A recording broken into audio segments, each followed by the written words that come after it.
Thank you for joining us today on this new episode of SAHIC e-meetings, episode 12, Flying Again in Times of COVID-19.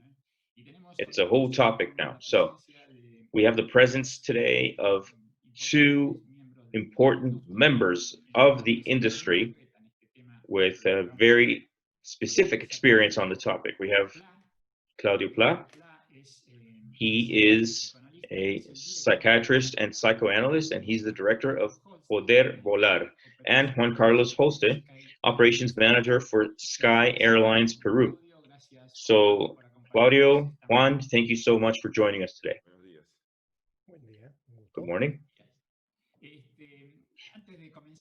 Before we start, today's topic is really interesting because flying again is something that is a very relevant topic for all of us, but for any human being, it's become a right to be able to fly beyond any business affairs or any other topic. That's something we all have within. So mostly we're people with the industry here, but I would love for Claudio and Juan to introduce themselves and tell us what is Poder Volar, or being able to fly, and what is Sky Peru. Good morning, SAHIC. Thank you for the invitation. As you well said, I am a psychiatrist for 25 years. I have been helping passengers with fear of flying in an airplane. People who have this phobia or this fear, there's a difference there, now also are afraid of COVID and the pandemic. So I'm working with teleconferencing and assisting passengers and helping them get on the plane. So we're going to talk to the commander who's also working there, working with airlines, and the tourism world is helping passengers to get in the planes, and of course the planes that are the stars of tourism.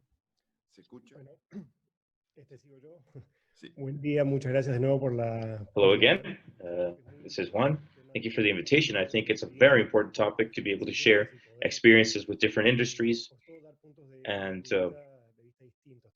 with different standpoints. I have 25 years experience in the commercial flight industry.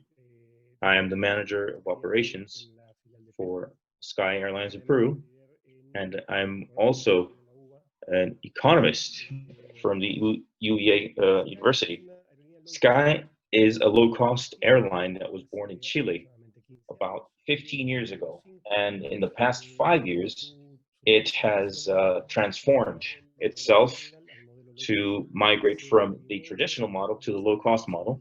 We have a certification of the affiliate office or branch office in Peru, and we're flying since April last year in domestic flights and starting international flights, which we're going to start right before the quarantine began.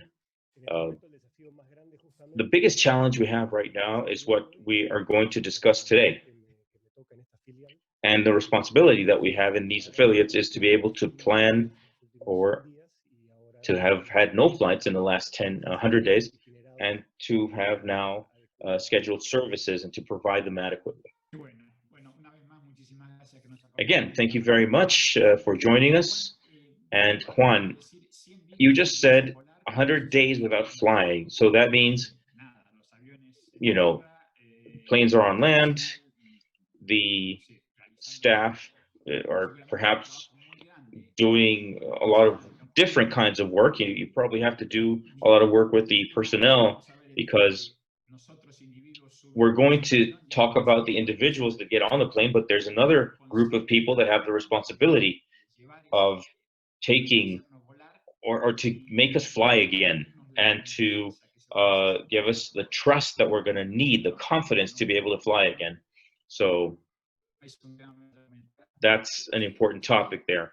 And once the planes are on the ground, what did you guys begin to do in this uncertainty and trying to envision the forecast of 2020, that forecast, of course, went down the drain. So how are you working and how are you imagining that how is this going to work the rest of the year?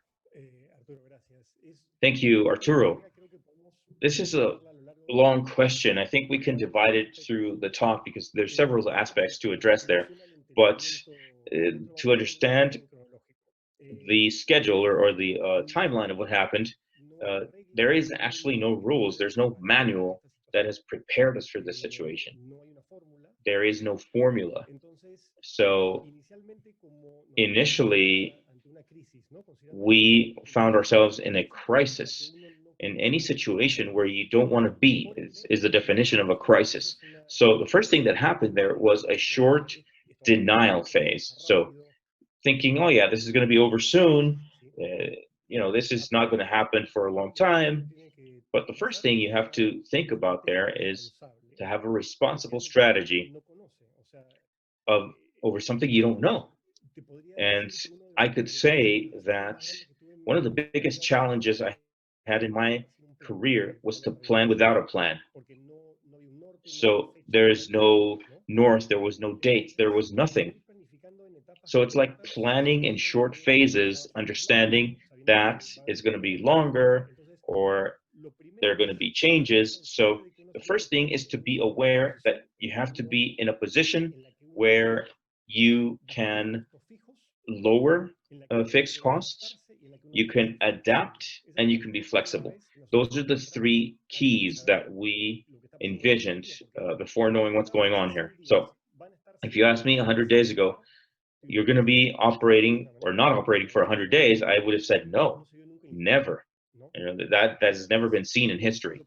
So the first thing you do is what we call the contention phase. We have to contain any potential damage and know how to prepare responsibly and strategically to be flexible and to adapt to the duration of the different phases, because what comes after this contention, which is a low, brief, intensive phase, a very strategic phase, because it is the phase where basically, if we imagine an arrow, it's how we have to preserve everything, and we have to be with that arrow, be ready to pull back as strong as we can, because it's the preparation phase towards the beginning of operations again. So with special goals, with planning, with the most responsible and conscious study, we go to another phase where we have preservation, and we have to maintain the status of airworthiness. Whenever we want to use the airplanes again, it's like a car.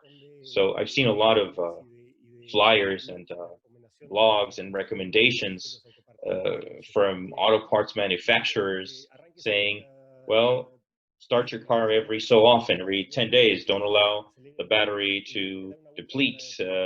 Try to go around the block so that the tires are well-rounded. So it's very similar, but in a more technical scale with our aircraft in an approved program throughout the weeks, where we have instances scheduled that are documented, analyzed, and allow the aircraft to be in the perfect status. It's just like it was 20 days ago, 30 days ago.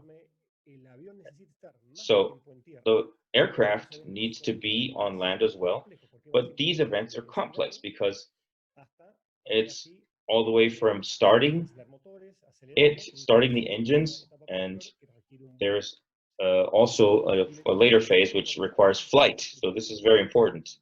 Also the crew, the staff, let's call it pilot, the crew, or the flight attendants, depending on the region, the flight dispatcher. So just to create awareness, this is like administrative staff, and it's not a comparison or it's not a debate by any means, but it's very different to have the skill, the psychomotive skill to develop these duties, than an administrator that's in an office on a computer. And this doesn't make it better or worse. It's just a series of factors and skills that are involved in the psychological status and the recent experiences of a crew member to be able to fulfill its duties. We discussed with Claudio not long ago. The crew member is preparing itself like what we call the black swan. If 99.99999% goes well, everything's fine. It's all harmony, it's all stable, everything is good. The flight experience we all have is perfect. What we have to be sure about is that there is no catastrophic events happening. The situation of a passenger having severe pains during the flight. So there could be a temporary anomaly. There could be just momentary anomalies. So psychologically, we have to deal with the surprise factor, the unforeseen factors, and we have to react in due time and form. So although planes are not flying, there are training instances to take care of. There are things that are known as refresher courses, where the pilots are taken to a flight simulator that represents 98% of the reality of a flight. So everything is simulated all the way from the routine tasks, the checklists, and things to go back to that actual flow.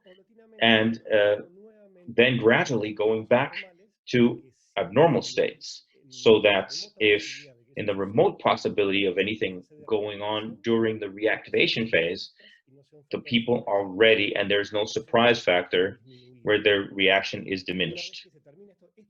Once this is over, I think this is the most important phase, because it's like drawing that the bow and ready to shoot your arrow, and so that you don't feel the change that you felt for 100 days now. Yes, it's a very clear vision, and now this is from the company's side, from the air flight, the crew, everyone that's working for the planes to be ready. But on the other side, we are there, the ones who are getting on the plane. And Claudio, there's 100 days where we've been all impacted, and something we didn't expect. And as Juan Carlos said, we have the experience and the phobia. So how is this going to happen in times of COVID or post-COVID? Well, here we have to distinguish between the passengers that are or were afraid of flights. There was a study that was done by García and Romer. It was about 900 passengers that were going to get on a plane. 1 of every 3 said they were afraid of takeoff or turbulence. So the fear is there, and it doesn't prevent you from flying, but there's fear of turbulence especially. We have to talk about the other factor, which is the fear of contagion or infection in COVID. People are wondering about the protocols.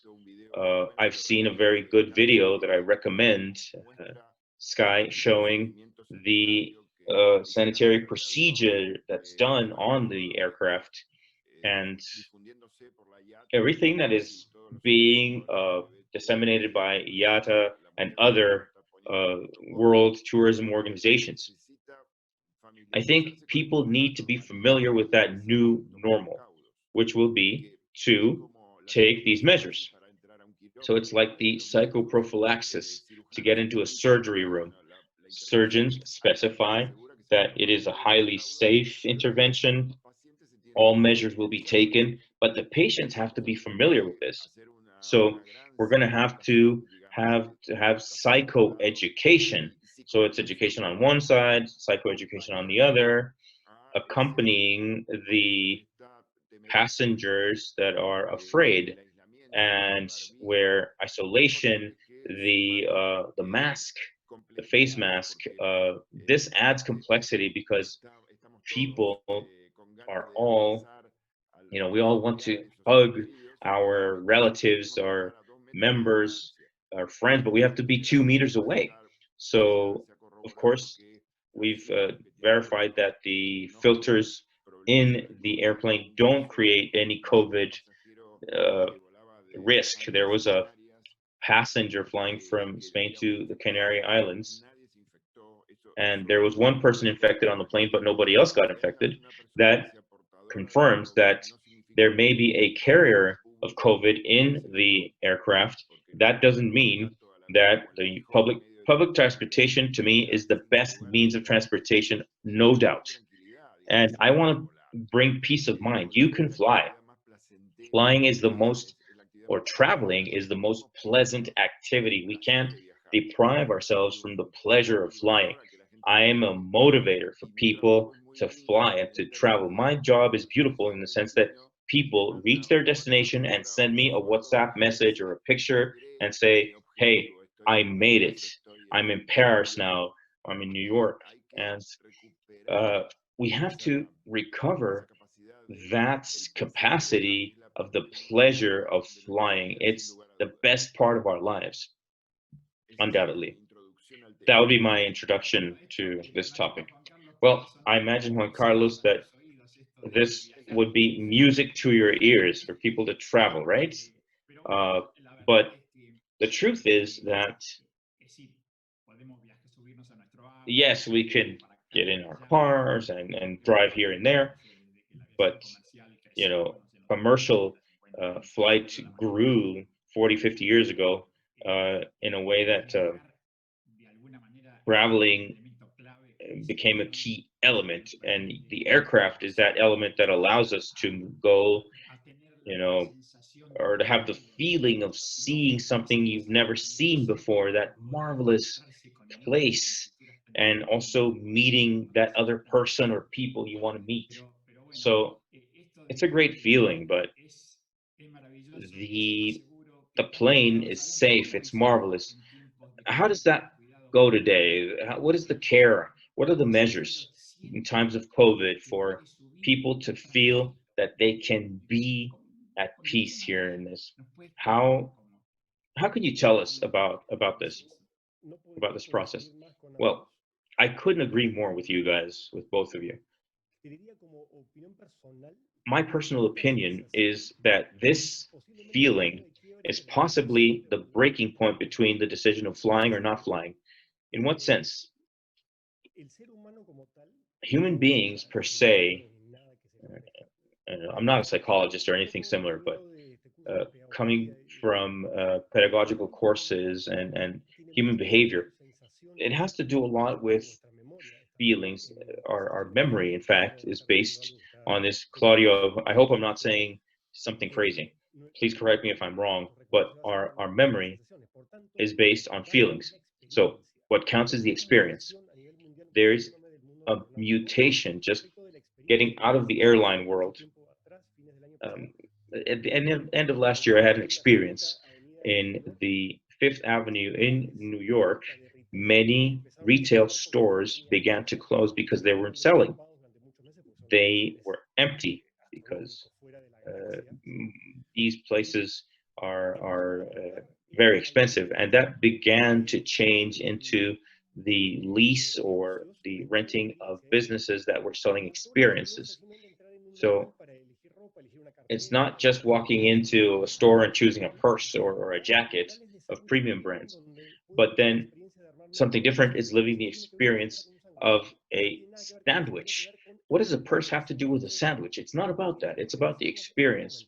So we have to base ourselves now on the experience. This is what they lived there, and this is what we have to think about the passengers. The experience as it was lived 120 days ago is nothing like what is going to be in the future. Nothing will be back to normal. So to do this activity of comparing the before with the now, we have to leave that aside and understand that there's a new reality. Was it better before? Who knows? It was different. I want to highlight the very good intention in the industry, in the particularly around flights. There's many players involved. We have the airport we have the franchises, we have the security services, we have transportation, we have events that make the last part of the chain be the passenger getting on the plane. So sometimes I give some talks to the group of crew members, cabin crew members, and based on the experiences of the passenger who bought a ticket. And then everything could have started with traffic in the cab on the way to the airport, so that's a bad experience. Then in check-in, and then through security, sometimes they just strip you down all the way down to your underwear. So you have to sit down in the plane and finally relax. How can we offer that again? We work hand in hand in all of these events in chronological order and very adequately. So the first phase of contention or control is in the airports, the whole pre-flight phase. And as we talked with Claudio, this is going to require for us to be in the airport for 2 hours, maybe 4 hours now. So there will be social distancing. So there will also be time distancing. And then there will be many protocols implemented in different standards in different states, standards of the industry like IATA, or even the airlines themselves could have more restrictive protocols than even the states, because you're going to have local governments and the governments of the airport of origin and the destination. The origin is going to have to adapt, like when you fly, I don't know, from Buenos Aires to the United States, there has to be a protocol from the United States also involved in that flight. So that's a reality. And in the plane, everything's going to be preventive. So diagnosis, temperature, sanitation, protocols that prevent infections or potential infections from getting into the plane. But let's say that there is an infection that gets in the plane. What happens then? All of the airlines had to submit protocols of international standards, many of them dictated by IATA, these entities that govern most of the airlines in the world. And we have to understand the sanitation level, so alcohol, and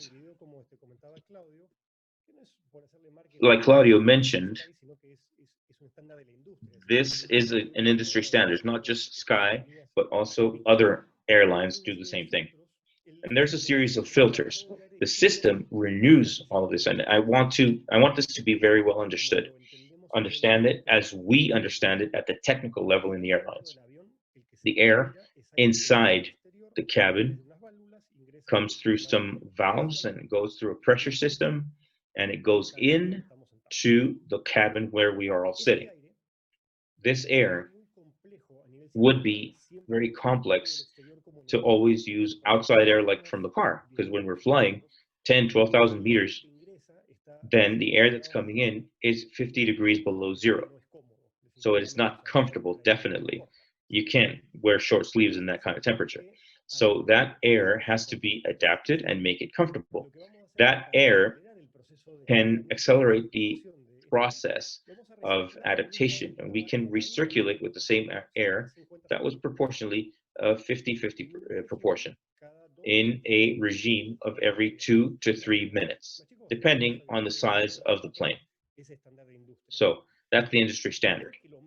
But it's not that I'm just mixing it and then breathing everything that I was breathing, or the people that are 5 rows behind me are breathing. The air is absorbed from the bottom, from the floor, so to speak. There's some slots that sort of align with the wall of the plane. And there's a unit where that air coming in from the outside into the fuselage, it goes into some filters. These hold particles, these filters.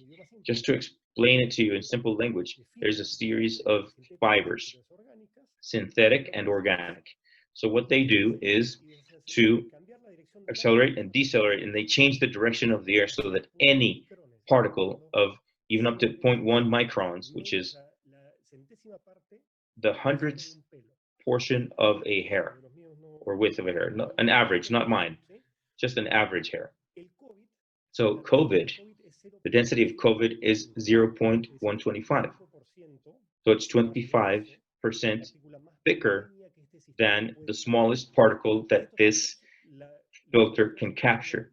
And even the smallest planes have 2 filters at least.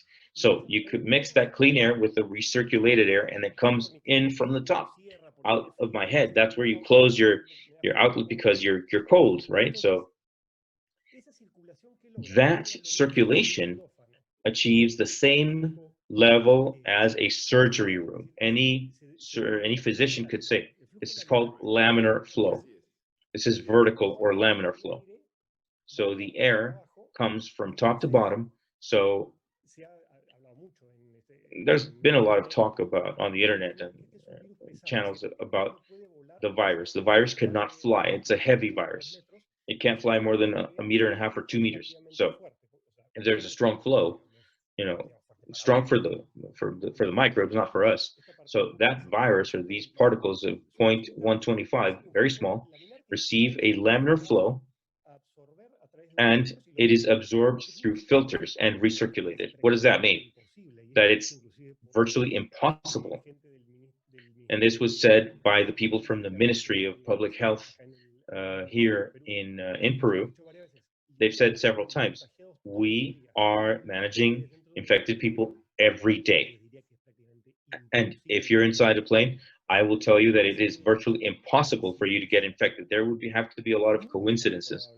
Very unlikely for a virus to get from one person to the other. And even if it gets there, it would have to go in through my nostrils and into my mouth.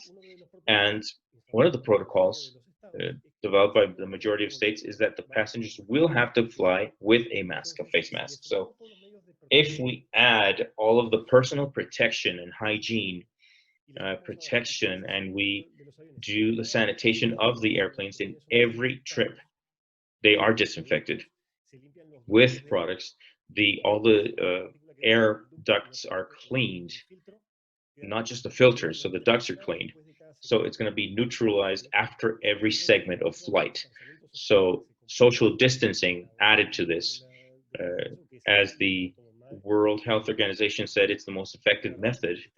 Then it's scientifically proven, like Claudio said, it's the safest way to go from A to B. In addition to any safety industry indices that are understood from before, they're still offered.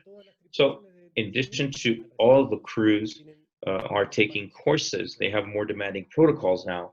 For example, in our case, it's not marketing, it's a protocol that's approved by the government. They have the obligation to wash their hands every 15 minutes. The majority of the airlines in the world are not going to give any service on board to avoid any contact. And these, those little posters or those little brochures that you read for safety are going to disappear. So there's going to be no manual contact on a potential means of infection. They're going to be stuck onto the front seat, so there's no contagion. So with all these measures and the publication of the measures, even at the airports and panels and within the airplanes where we have our luggage, the luggage compartments, there's going to be stickers explaining all these measures. So there are several measures more. And these measures are taken not just by the sanitation entities and analyses, but many consultants. There's been surveys done to understand how the passenger will feel safe. This is a statistic, and I can tell you, or I can vouch for the fact that they have been fulfilled, all of them. As an airline, we understand and we know and apply the level of responsibility that we know we have to achieve this cycle and this feeling of safety in the flight. And we are an essential part of the tourism mechanism worldwide. Very interesting, and to understand the process, and I would think that many people would want to go running to get on a plane. But Claudia, this is all great, but fears and phobia are fears and phobia. And if, for the transparency and the certainty of helping, but was there also fears of infection pre-COVID and any other fears in contagion with the air that supposedly it would be a mistake to think that way, but yes, the truth is the pathology that is tied to the fear of contagion is that obsessive compulsive disorder, it may even be. We all have an order to take obsessive conducts, which is different from a disorder. An obsessive conduct is, for example, washing your hands. In the case of flight attendants, uh, every 15 minutes, we have an order to wash our hands every time we get into an environment or get out into the street and come back. We have to wash our hands. All of these are operative conducts, but in some patients, there's more anxiety.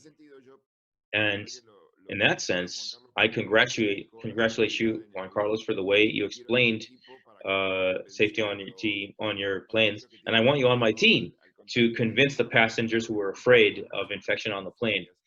Our problem with fears or phobia is anxiety. The anxiety is in anticipation to the flight. People pull out their boarding pass, and the experience begins when you buy your ticket and get your boarding pass. The information you have to get from the airline, what's going to happen in the airports, the origin and destination airports, that all sort of boils up as anxiety. And the flight, or the fear of flight, in addition now to the infection, is that 24 to 48 hours before the flight, where the people are beginning to think or plan their trip to the airport. That's where the curve begins to go up. If there's no previous work of lowering that level of anxiety, it may even have to do with taking medication sometimes. This is a tool we have in psychiatry, is the medications, the new medications that modulate humor and anxiety very well. And there's new medications. So we have to track down that passenger so that they don't delay the flight, because it's happened to airlines that the passenger wants to get off the plane and then they have to get their luggage, and this causes a risk of infection. I'm going to put together a flight. I'd love to do it with Sky to take some passengers, prepared passengers. And when I take people to fly, I remember one case of a guy that we couldn't get him out of the chapel in the airport in Ezeiza.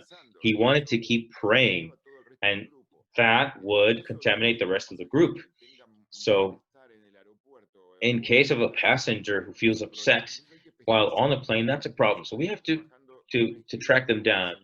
I was working with a screening like they do in the United States, and for anxiety disorders and depression, they do annual screenings.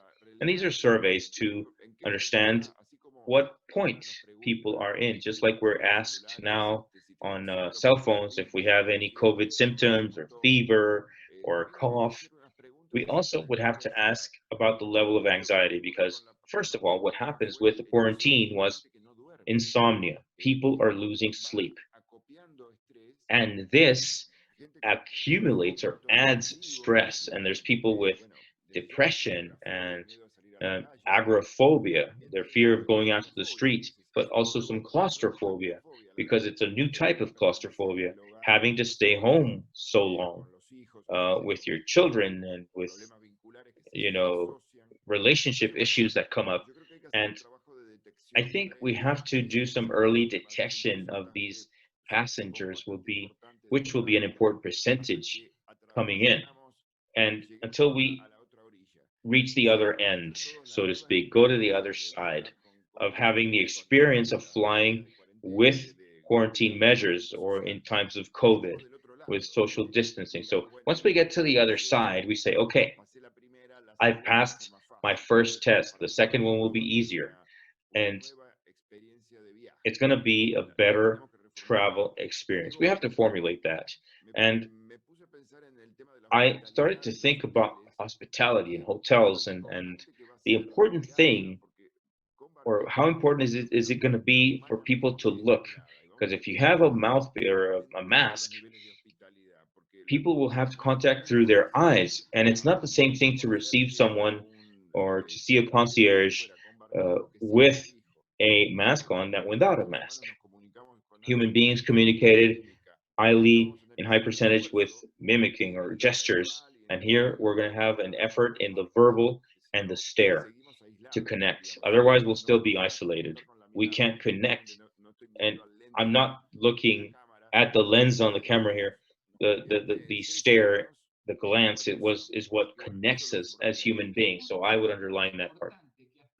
What an important point, Claudio, because in hospitality, beyond being trained and having the willingness, our face was the point of contact. Our mouth ends up being that final tool to show our expression. So that's going to be covered unless it's a transparent mask, but it's another issue.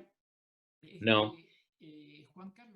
Juan Carlos, in this particular scenario, how do you view this for low-cost airlines? Is it an opportunity? Is it an issue? Is there an advantage? How do you see that operation of low-cost airlines in this new scenario? Well, interesting question, because it is worthy of debate. So let's talk about the goals and the statistics that are available now for public consultation. There's no private consultancy going on. Anything that's available. The largest consulting firms have seen also, but in general, in world terms, they're saying that we're going to close this year with a reduction of 40% in the demand comparing the same month of last year, December. So now I need 40% less staff, 40% less aircraft, 40% everything. So I'd say, well, I suggest we do the mental exercise of breaking things down.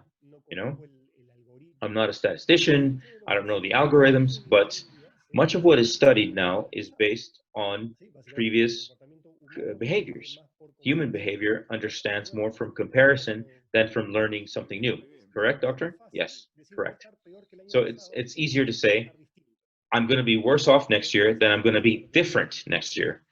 So what happens if we begin to understand that the reality is going to be different? This is a personal opinion. I don't know how to read the future or anything like that, but sometimes interpreting these numbers, we can draw very important conclusions that may even sound logical.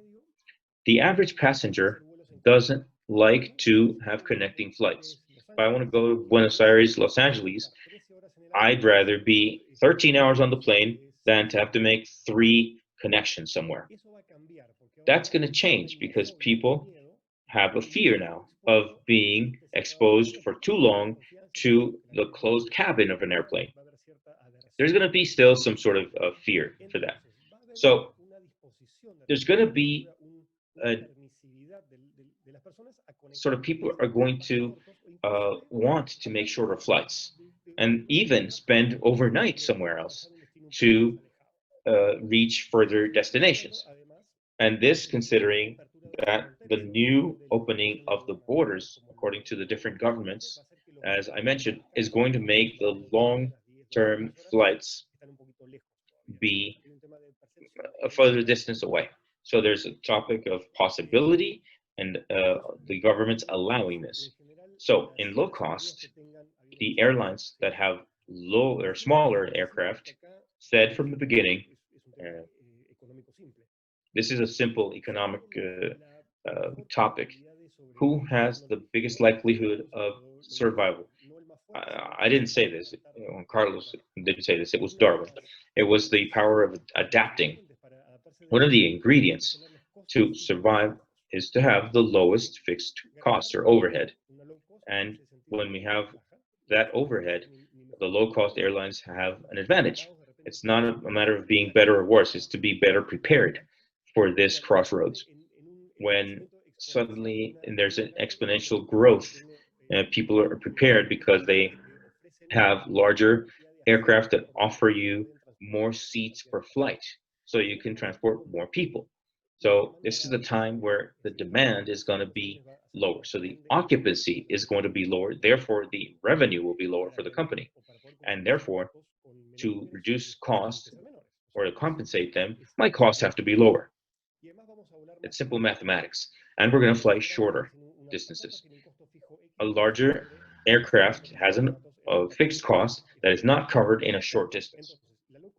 So the low-cost airline has lower cost structures, smaller fleets or smaller aircraft. They're used to shorter and connecting flights.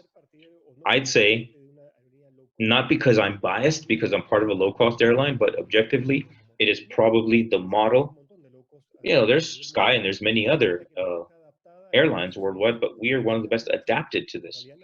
And it's our simple nature. In Europe, US, the penetration of the low-cost model in regard to the preference of the passenger is around 42% average.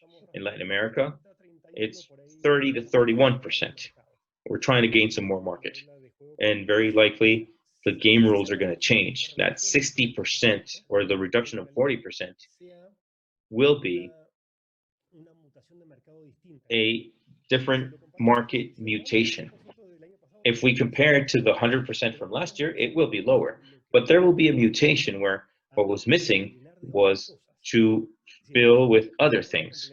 There will be other supplements. There will be another travel culture where probably this change indeed will favor the current low-cost model.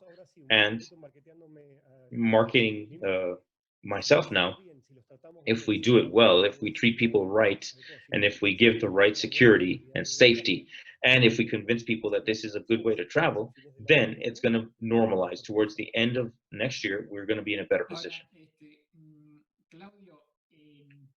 Claudio, on this topic, in the long term, you know this better than I do, than we do, this fear of flying.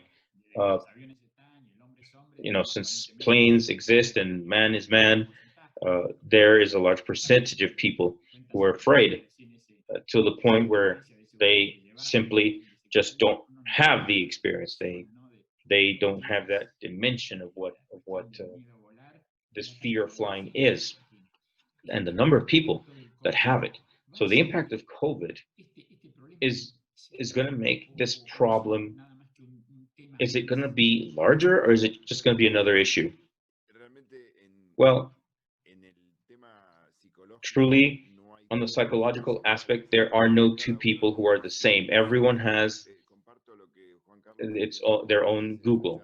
Like Juan Carlos said in his presentation, we compare experiences, and we have a file, like a mental Google, where we bring previous or past experiences, and this puts together a concoction or a collage that's different for every person. I have my courses to overcome the fear of flying, and I know that some people have a setback. There's passengers that are probably watching my presentation because I invited them on my social networks, and there's going to be people who would have had some setbacks, and depending, or there's people who've adapted better to the quarantine, and there's others who are saturated. And the truth is that it's going to be different from the experience of traveling. And I'm going to speak in favor of low cost here. I love the low cost model. I've used it several times in Europe and here as well. And especially in Europe with this system, I think it's going to adapt better to COVID. Um, to the self-service, to put in your suitcase and to label it. It's going to be faster. Also in hospitality, uh, you have to feed the passenger before getting on a plane or a flight of an hour or more.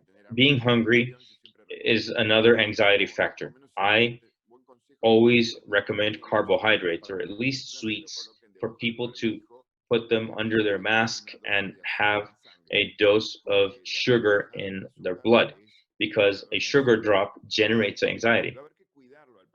And we have to take care of the passengers. We're going to have to put in a special effort to take care of them so that they don't feel unprotected, because psychological evidence of people who are afraid of flying is the feeling of not being protected when you're 10,000 meters in the air without a surface like the ground to be on.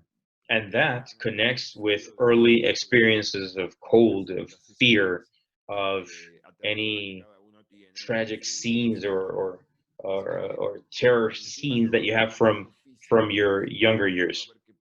So there won't be any physical contact, but at least we're going to have to send a lot of vital energy to connect with passengers and give them advice and give them even what we're using quite often in programs. I'm working with virtual reality and we're working with mindfulness, but you could do mindfulness exercises or breathing exercises. And these are very good for the flight because the people will have some times where there's a spike, uh, like when you cross the equator. This happens in every aircraft. So you have to give them some support because this is very calming when a commander or a flight attendant explains that there's no danger. But I think we still have to do some work to accompany the passenger at that moment. The person is anxious already because of the possibility of infection, and then you add on some turbulence, so there's going to be some synergies that are going to be increasing the possibility of, I wouldn't say a panic attack, but at least some emotional compensation that's necessary. And we're going to have to work on that. So every international aircraft first aid kit will have some clonazepam, and we're going to have to strengthen that because there are some people that are going to need it. And we have some quick dissolved sublingual drugs that could be used in some cases, some medications, and we could use them in case of emergency. We could break the glass, like they say, and like pulling out the fire hoses. We're going to have some of this as well. So we have to train the flight attendants to understand this kind of situation and give them support. We used to use the flight attendant that was in charge of taking care of these patients, and we're going to have a flight attendant who's trained to handle these peaks of anxiety. Maybe we'd have to move them to another seat or put them in some place where we can give them some special care. These are suggestions that I'm just thinking about out loud, but I think we're going to have to go through that experience. I'd love to have that starting flight. I understand that Sky is going to make a flight from Lima to Toronto, if I'm not mistaken. It'd be great to live that experience with Sky and fly in the Airbus 321, which is a beautiful aircraft. Thank you. When you were talking about not feeling safe about having your feet on the ground, like me, I'm here at home, I'm comfortable, I can touch the ground here. So the first thing I thought of when you said that was the fall of the Twin Towers and that whole uncertainty. And the first thing that came to mind is what the U.S. security services did to save their president, back then. And he spent some, he was the president of the biggest country, the most powerful country in the world, and they put him on a plane, and they put him on a plane to be safe for several hours. Yes, that's an example of saying that the air is safer than the earth. Millions of people die on car accidents every year, and comparatively few die from airline accidents. And there's insurance companies that charge a double premium, or give rather a double premium, because for airline accidents, because they know that that's very unlikely. Yes, that's totally true. You can't compare the statistics between car accidents and or vehicle accidents on the ground, and but the airplane accidents are very sporadic, and you know there's everyone's on it. The media, everyone's talking about it instead of car accidents where nobody notices. Yes, and we build our reality through the news. And now, with the proliferation of smartphones, people also film flights with turbulence, and then there's multiplied all over the social network. So we have to be careful with what we share, even COVID references. In general, to my patients, what I say is we have to have 2 times of the day to receive information on COVID. Because if you keep the radio on all day long, or the social networks, or the TV, there's a bombarding of information on COVID that nobody can take. So we have to filter the news, because the reality is a construction that we build in our heads, and we can't contaminate ourselves with so much negative information. We have to bring more pleasure to life. I always say 8 hours to rest or to sleep, 8 hours to work, and 8 hours for pleasure and for leisure and for connecting and for practicing sports or doing something that brings you pleasure. You can't over flood yourself with negative information, and there's a lot going on right now for this. That's a key point, Claudio, because the truth is the handling and the management of information on the pandemic, I'd say, has been almost perverse. It's been cruel, because you're counting almost by the hour the number of deaths, the number of infections.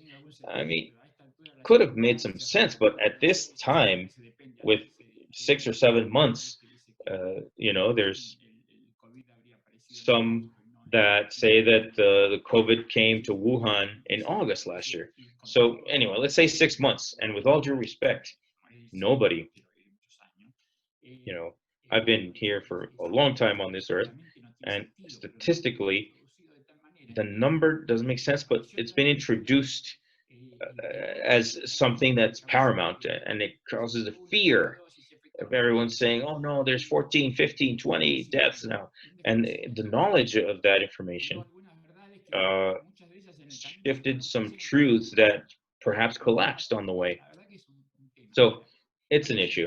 But now we're on the final minutes of our broadcast here. I have a couple of questions that have a common point. I'm going to ask now. We're going to have new protocols, things we already knew about from 2001 onward.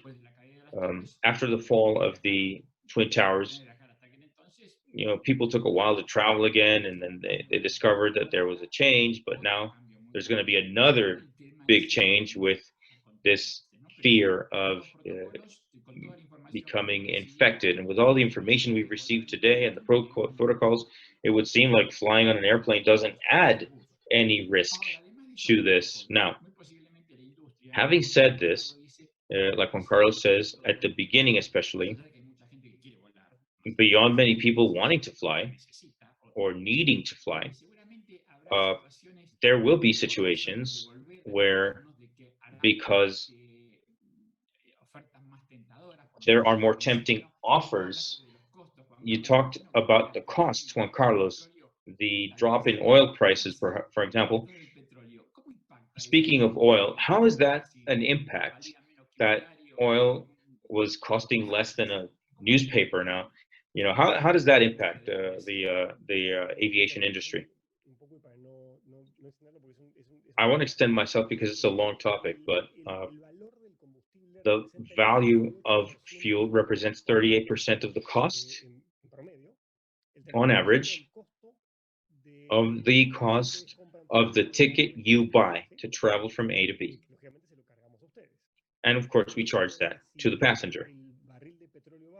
If the barrel of oil drops in price and the different byproducts drop in price, then we have the possibility to reduce the number or lower the number for the price of the ticket, or to have a higher profit margin. But it doesn't work that way. In aviation, the consumption of fuel is so big, it's not like going to Shell or to Repsol or any oil company and fueling up any gas station with 5 gallons. The expense is so high that it's purchased in several different modalities, but mostly anticipated credits. But these are hedge modalities. So you're negotiating at a future price based on forecasts. So you're buying in advance. So the fuel that you're going to buy in the next few months, you buy it now. For example, when the Iraq situation happened and the barrel of oil went up to $150, they weren't selling anticipation even in 4 days. When it went down to minus 3 cents, it wasn't sold in advance either. Of course, you can't negotiate on zero. So what you do is, quick example, if it costs $30 today, they forecast that in 6 months it's going to cost $60. So let's negotiate in the future and see how much we're going to consume. And it might be expensive today, it could be expensive or cheaper tomorrow. Yes, this is a futures market that also exists in other segments. Yes, there's other markets that do the same thing. And there's thousands of billions of dollars that are purchased every year. But nobody expected this. There was no demand. And not just that.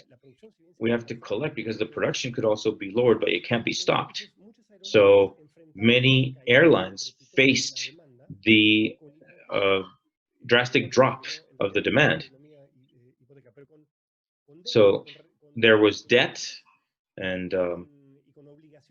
there were payment obligations of fuels that were going to consume at a certain price, 1,000% above. It's difficult to put a percentage on zero, but there's groups of airlines like IAG or British Airways or Iberia that to date, without even having consumed their fuel, they owe $2 billion. It's a liability that they're going to have to pay. Yes, they can negotiate or whatever, but they're going to have to pay for it at the end of the day. So the fuel, cheap fuel, came at the worst time because we couldn't use it. For example, we went to the outlet with ridiculously low prices after Black Friday, and we didn't have a credit card. We couldn't buy it. And since this is a formula that's based on the speed of demand, then when we all begin to fly at the same time, the demand is going to be so high that the prices are going to go astronomically high and very fast. So unfortunately, in the short term, there's not going to be an impact. And when we begin to fly again, the consumption is going to be reestablished. So the prices won't be able to go down. So out of the questions we have, there's one that comes back again. It's the appearance of the vaccine. How would that change the reality if there is a vaccine? Would that change the reality at all? I know the pharmaceutical industry and the AstraZeneca labs, which is very big, also with the research that was done at Oxford University, they also have a vaccine, and they were going to validate it, and they were going to take Brazil as a testing ground due to the number of victims. I think there's some sort of government agreement about that, but I think we're closer than we think. At least I have high hopes because I know what's going on with AstraZeneca and the millions of dollars and euro that were invested in research. We also have some hopes here in Argentina, where they're experimenting with the plasma of recovered patients, and it works very well. Uh, if the time or the cases are addressed on time before reaching the ventilator, and there's a decrease in mortality, while the virus has an elevated degree of contagion, and apparently would be lowering in the world. There's more tools now and other antiviruses that are being investigated, and some of them work very well. The research is going very well for those.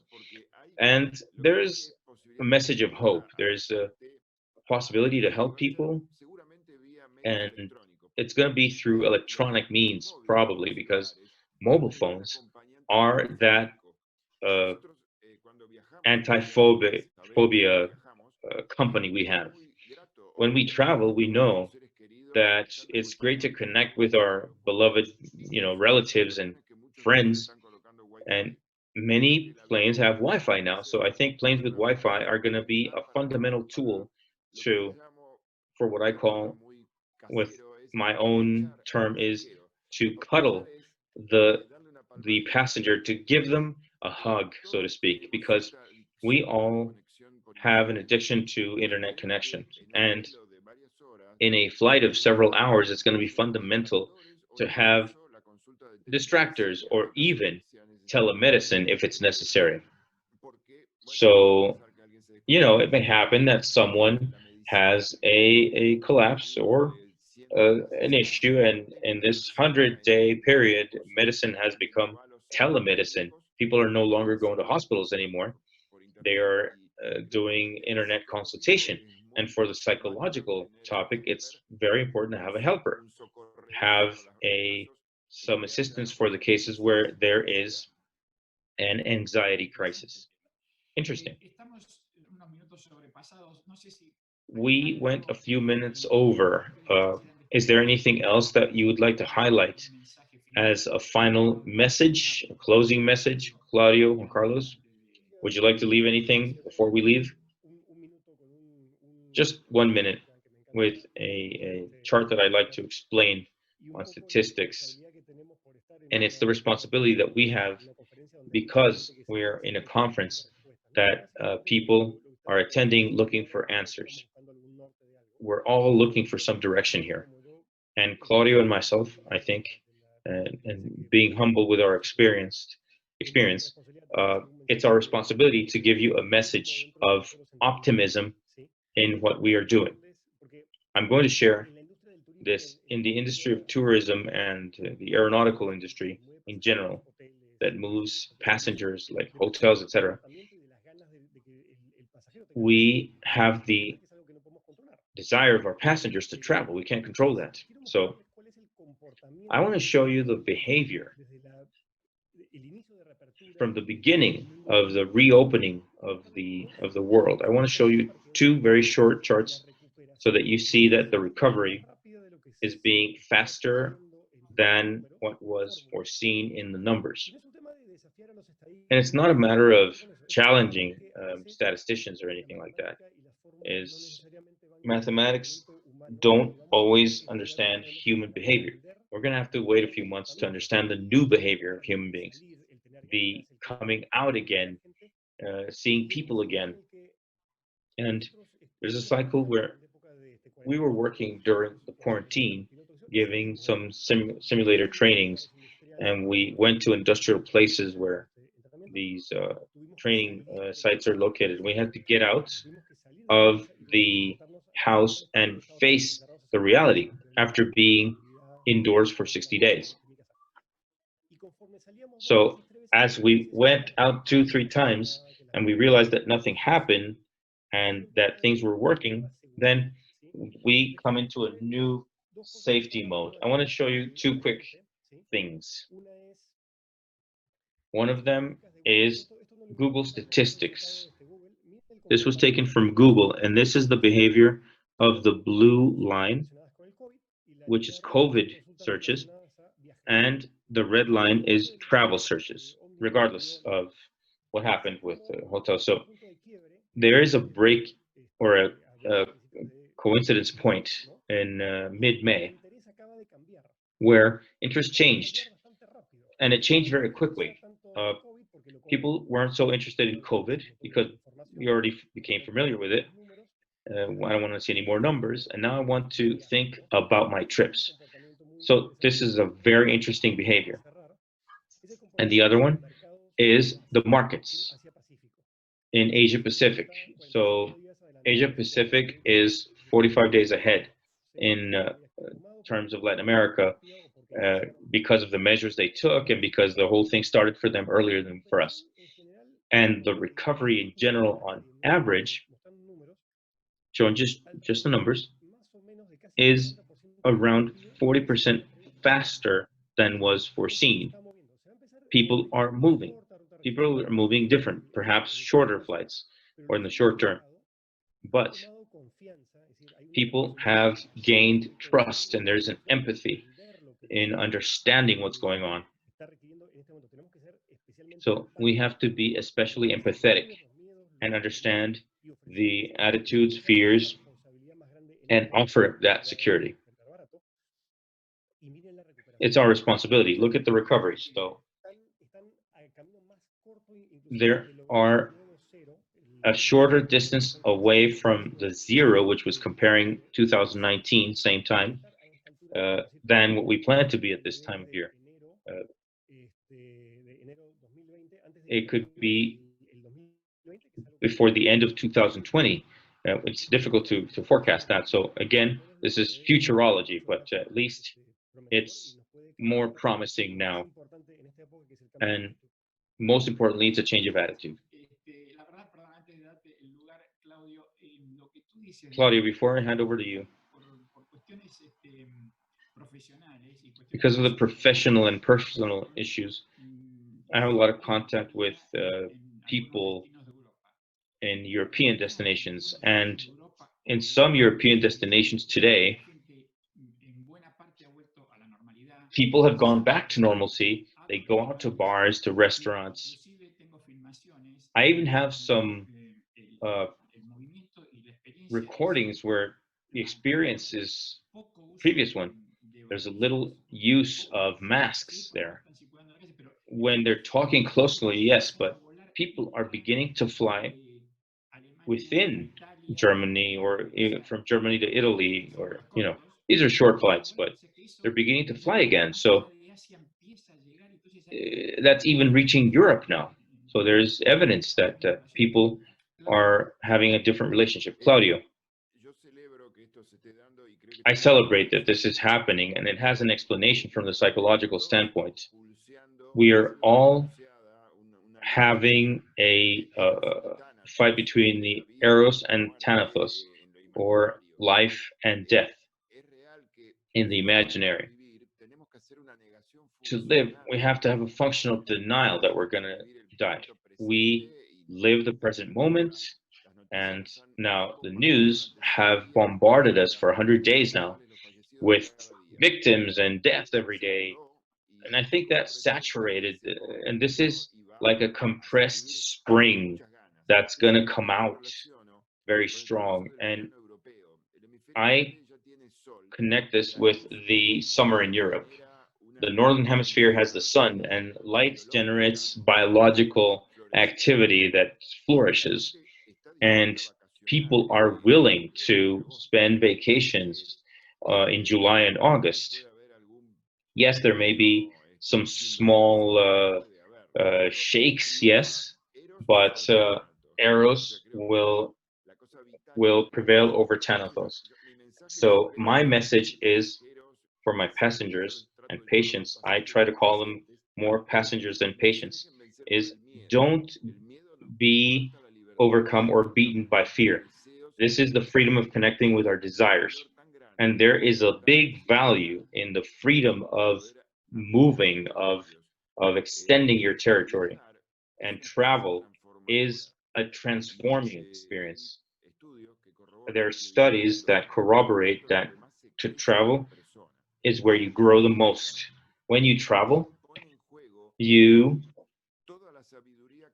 put all of the wisdom at your service. You connect with history, geography, mathematics, everything, sociology. You open your mind and you enrich yourself as a human being. I'm a fanatic of not losing this freedom. I encourage people, yes, take measures, but yes, we're going to have to use a mask for a long time to have some social distancing, but at least we're going to have the possibility to be in our bubble with our beloved people, our relatives. But we have to reappreciate that hug with your children, with your wife, with your beloved ones, and that and try to squeeze that moment. Uh, and we have to cross our fears. We could go across them, and we have to accompany the people in that trip. That's my message. Thank you. Very important message. One thing is to have more precautions and more care. Another is to be taken away by fear. Thank you very much, both of you, Juan Carlos, for having joined us generously, for having conveyed your knowledge, your experiences, and even some visions of what can come, and our audience for joining us. And to remind you that next Wednesday we will meet again. Thank you very much. Thank you.